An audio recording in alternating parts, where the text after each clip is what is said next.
Mga ka-EV, charge muna tayo gamit ang aking heavy duty na charger. Ito yung built-in na meron ng ground. So, charge ko siya sa ordinary plug lang. Dahil ngayon, pupunta tayo sa Southwoods Mall. At sabi, meron tong 32 kilometers galing sa Sampaloc. So, open na natin ang charging port para maisaksak na natin yung charger. At ayan, dali lang naman, no? Just sasaksak mo lang siya. At nag-umpisa tayo sa 59% at 7:12 ng umaga. A few moments later.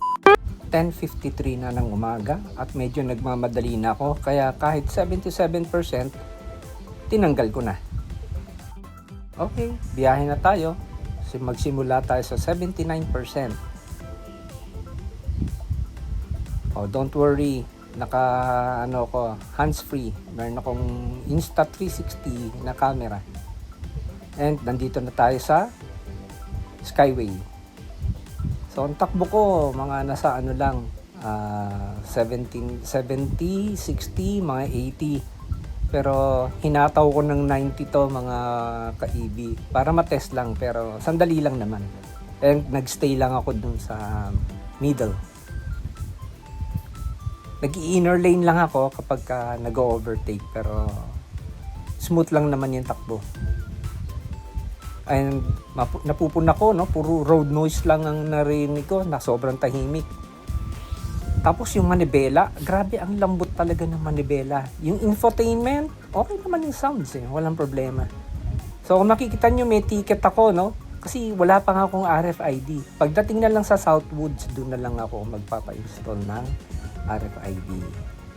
Ayan, may mga umu-overtake pa nga sa akin kasi ang takbo ko mabagal lang. Mga nasa 70, 80, mga ganun lang. Para drive safely lang. Ayan, dami nga umu-overtake So, ano masasabi ko? Ayan, nag-overtake na ako. Ayan, kasi mabagal naman niya sa harap ko.